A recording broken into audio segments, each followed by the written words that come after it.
Hi, boys and girls. I'm going to read you the story Jumanji, and the author is Chris Van Allsburg.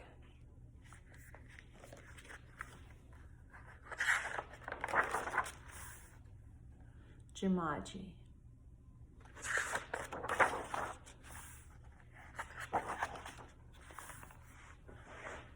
Okay. Now remember, Mother said, your father and I are bringing some guests by after the opera, so please keep the house neat. Quiet so, added Father, tucking his scarf inside his coat. Mother peered into the hall mirror and carefully pinned her hat in place, then knelt and kissed both children goodbye. When the front door closed, Judy and Peter giggled with delight. They took all the toys out of their toy chest and made a terrible mess, but their laughter slowly turned to silence till Peter finally slouched into his chair. You know what, he said, I'm really bored. Me too, sighed Judy. Why don't we go outside to play? So there's something about all of Chris Van Allsburg's books is he always hides a little dog, a little white dog, his dog Fritz, in every single story that he's written. So we're gonna look for him on each page, and I want you to see if you can find him. So you're looking for a little white dog in these pictures. Peter agreed, so they set off across the street to the park. It was cold for November. The children could see their breath like steam. They rolled into the leaves, and when Judy tried to stuff some leaves down Peter's sweater, he jumped up and ran behind a tree. When his sister caught up with him, he was kneeling at the foot of a tree, looking at a long, thin box. What's that? Judy asked. It's a game, said Peter, handing her the box.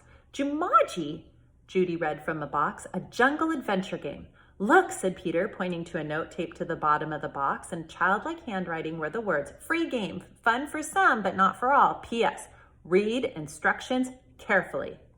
Want to take it home, Judy asked. Not really, said Peter. I'm sure somebody left it here because it's so boring. Oh, come on, protested Judy. Let's give it a try. Race you home. And off she ran with Peter at her heels.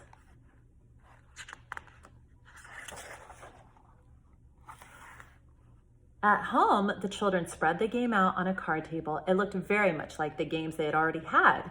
There was a board that unfolded, revealing a path of colored squares. The squares had messages written on them. The path started in the deepest jungle and ended up in Jumanji, a city of golden buildings and towers. Peter began to shake the dice and play with the other pieces that were in the box. Put those down and listen, said Judy. I'm going to read the instructions. Jumanji, a young people's jungle adventure especially designed for bored and restless. A, player sets pieces and places in the deepest jungle. B, player rolls dice and moves piece along the path through the dangers of the jungle. C, first player to reach Jumanji and yell the city's name aloud is the winner. Is that all? Asked Peter, sounding disappointing. No, said Judy. There's one more thing, and this is in capital letters. D, very important. Once a game of Jumanji is started, it will not be over until one player reaches the golden city. Look, did you spot Fritz?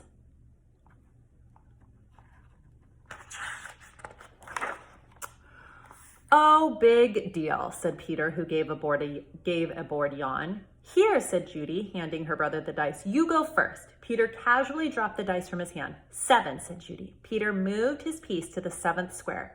Lions attack. Move back 2 spaces, read Judy. Gosh, how exciting, said Peter in a very unexcited voice. As he reached for this piece, he looked up at his sister. She had a look of absolute horror on her face. Peter, she whispered, turn around very, very slowly. The boy turned in his chair. He couldn't believe his eyes. Lying on the piano was a lion, staring at Peter and licking his lips.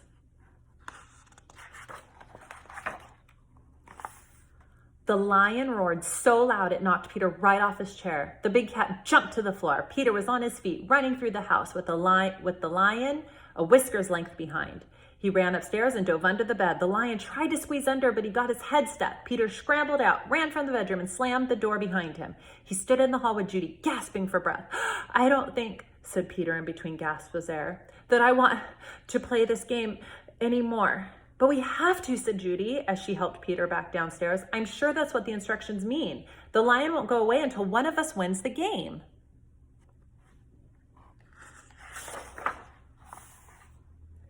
Peter stood next to the card table. Can't we just call the zoo and have him taken away? From upstairs came the sounds of growling and clawing at the bedroom door. Or maybe we could wait until Father comes home.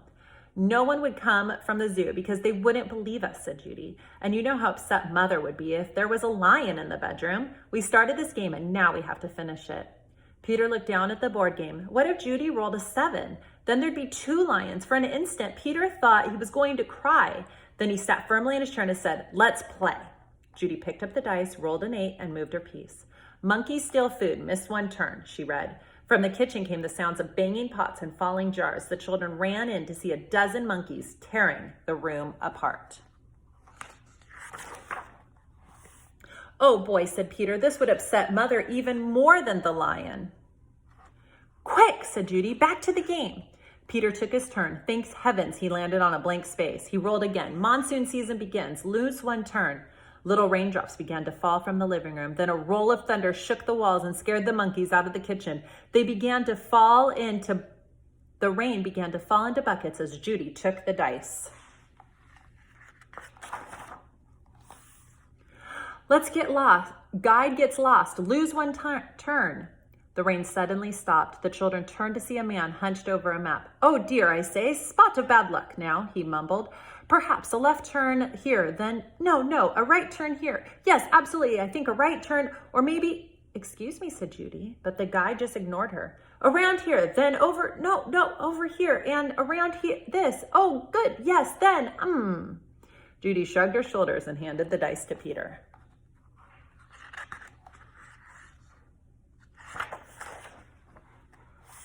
4, 5, 6, he counted. Bitten by the tsetse fly. Contract sleeping sickness. Lose 1 turn. Judy heard a faint buzzing noise and watched a small insect land on Peter's nose. Peter lifted his hand to brush the bug away, but then he stopped, gave a tremendous yawn, and fell sound asleep, his head on the table. Peter, wake up, cried Judy, but it was no use. She grabbed the dice and moved to a blank. She rolled again and waited in amazement. Rhinoceros stampede, go back 2 spaces. As fast as he had fallen asleep, Peter awoke. Together, they listened to the rumble in the hallway. It grew louder and louder. Suddenly, a herd of rhinos charged through the living room and into the dining room, crushing all the furniture in their path. Peter and Judy covered their ears as the sounds of splintering wood and breaking china filled the house.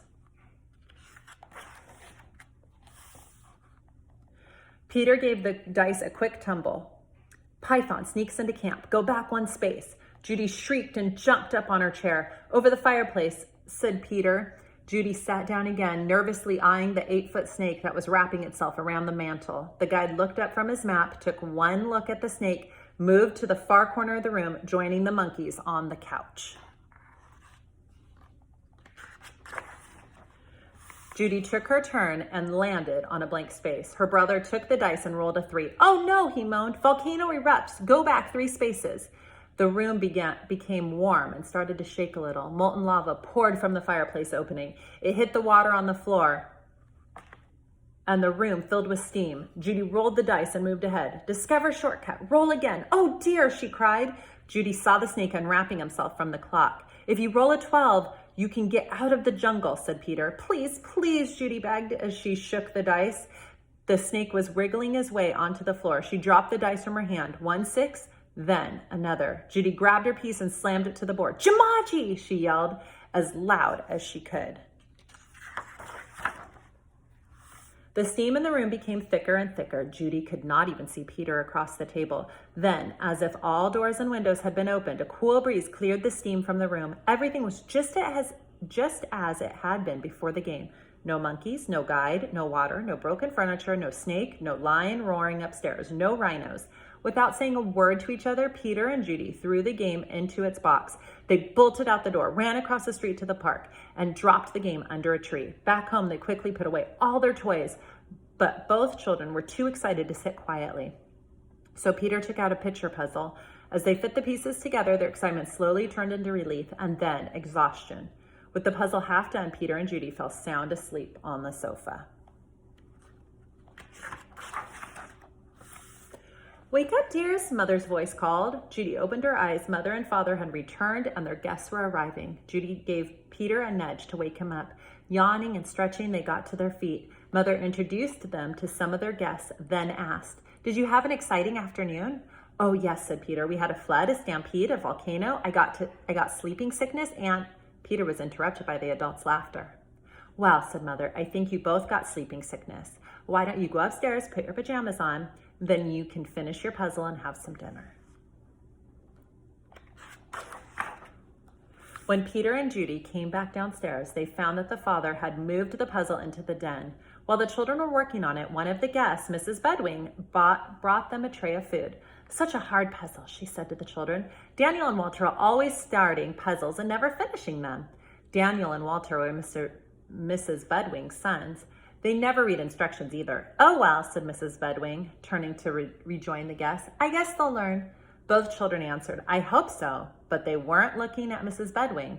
They were looking out at the window. Two boys were running through the park. They were Danny and Walter Bedwing, and Danny had a long, thin box under his arm. And that's the end. I hope you enjoyed this story, boys and girls.